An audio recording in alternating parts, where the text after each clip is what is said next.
Baru saja kita menyimak penjelasan dari Ketua Umum PDI Perjuangan Megawati Soekarno Putri pasca pertemuan dengan Ketua Umum PAN Zulkifli Hasan.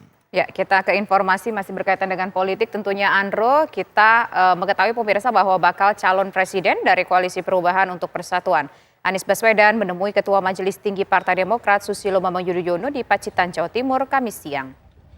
Anies Baswedan tiba di Pacitan sekitar pukul 13.30 waktu Indonesia bagian Barat dan disambut oleh Ketua Umum Partai Demokrat Agus Harimurti Yudhoyono. Anies datang bersama tim kecil dan diantaranya Wakil Ketua Majelis Syuro Partai Keadilan Sejahtera Sohibul Iman dan Ketua Tim Kecil KPP Sudirman Said. Pertemuan antara Anies dan SBY berlangsung selama hampir 3 jam dan tertutup dari awak media. Pertemuan disebut membahas mengenai situasi politik terkini sekaligus membahas mengenai strategi Capres-Cawapres.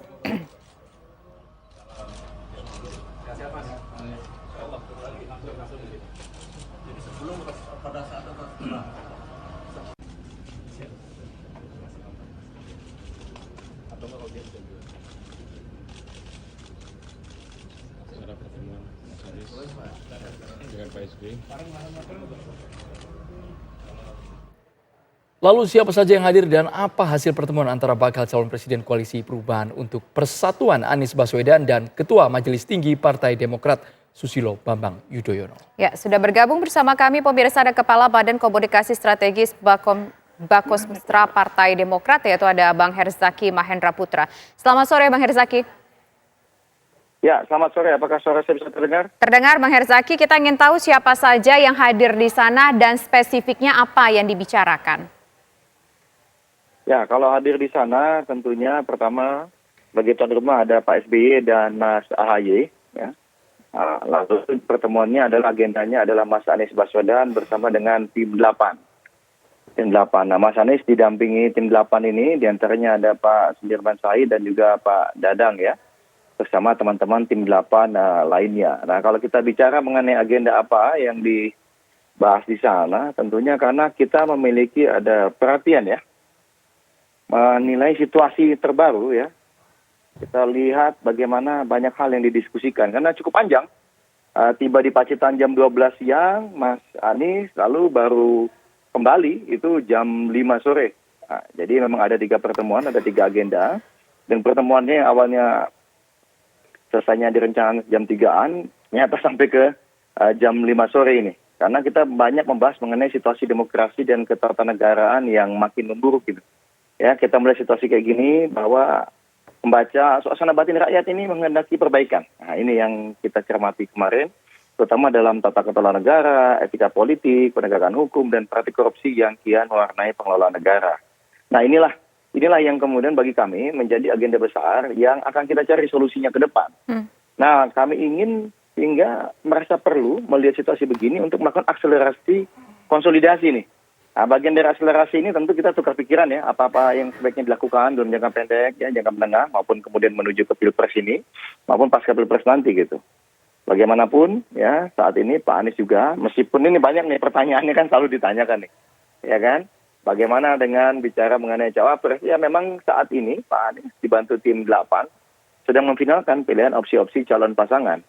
Nah, setelah final kita nanti cari hari yang tepat ya, hari yang pas, ya, momentum yang tepat untuk mengumumkannya gitu. Bang Herzaki. Ya, kira seperti itu buat awal. Bang Herzaki, ruang pertemuan yang bersifat tertutup kemarin antara Anies dan juga SBY ini apakah sudah mengerucut dari usulan-usulan nama yang diajukan oleh tim 8 yang akan menjadi pasangan Anies Baswedan? Ya memang ada dibahas. Ini kan bagian dari pemantapan dan penguatan strategi pemenangan. Ya ini seperti kami sampaikan sebelumnya, memang Mas Anies ini ya secara intens bertemu dengan teman-teman Demokrat, ya Nasdem dan juga PKS. Kali ini bertemu dengan Pak SBY. Gitu. Bagaimanapun Pak SBY punya pengalaman sebagai capres ya dan juga sebagai presiden. Nah inilah yang kemarin lebih banyak didiskusikan mengenai strategi-strateginya, termasuk masalah ya kalau wakil ya dibicarakan tentunya, tetapi bagaimanapun sesuai dengan yang kami sepakati ya komitmen kami. Kalau ini menjadi ranahnya Mas Anies gitu. Jadi ranahnya Mas Anies, ya Mas Anies memang masih dalam menentukan ini, beliau dibantu oleh tim 8. gitu. Nah, Oke. ini kemarin bagian dari diskusi. Jadi kami tidak bahas secara teknis ya, lebih banyak membahas hal yang secara strategis kemarin. Jadi tidak juga kita membahas misalnya, oh kapan deklarasi, atau ini calon yang ini ya, terbaik atau gimana ya, enggak. Tapi lebih kepada fokus bagaimana hal-hal strategis. Karena waktu kita kan udah kurang dari 9 bulan ini. Nah ini hal-hal strategis apa yang harus segera dilakukan? Tentunya ada bicara mengenai cawapres ya, yang kita tentukan, tapi bagaimana itu pilihan Mas Anies nanti. Lalu mengenai waktu deklarasi yang kita harapkan tentunya juga sebisa mungkin jangan terlalu lama ini gitu. Tidak bisa terlalu mepet dengan waktu pendaftaran kalau menurut kami. Tapi tadi lagi-lagi belum membahas teknis, oh deklarasi harus kapan? Gitu. Nggak ada seperti itu. Kira seperti itu. Deklarasi ini cukup menarik. Oh, deklarasinya harus kapan? Apakah ini sudah fix bahwa nantinya Pak Anies ini akan bersanding dengan AHY? Karena tadi Mas mengatakan ada sebuah kata yang cukup terselubung, deklarasinya harus kapan. Berarti pembicaraan ini sudah benar-benar mengkerucut. Ini pembicaraannya bukan harus kapan, tetapi tidak ada membahas secara teknis waktu deklarasi. Kami tidak membahas harus kapan deklarasi itu dilakukan, gitu. Nah, jangan keliru nih gitu.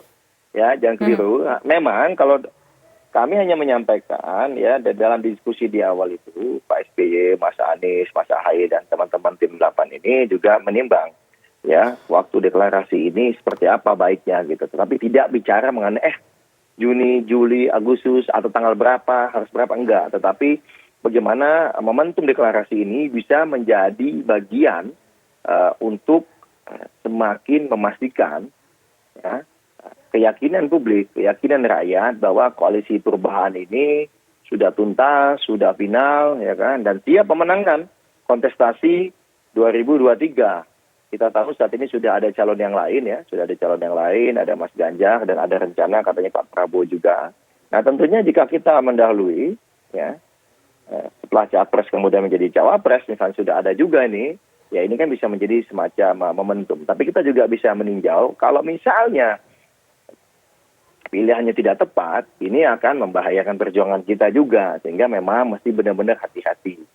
Gitu. Kalau di kemarin lebih banyak pada penguatan dan pemantapan strategi pemenangan, Mbak. Poinnya di situ, cawapres diantaranya. Tapi kalau bicara nama, ya sudah ada yang lain yang menyebut-nyebut. Kalau kami cukuplah tidak ikut-ikutan menyebut nama. Gitu. Ya. Kalau kami fokusnya bagaimana kita bisa menang, how to win. Nah itu yang disampaikan Pak SBY kemarin ya.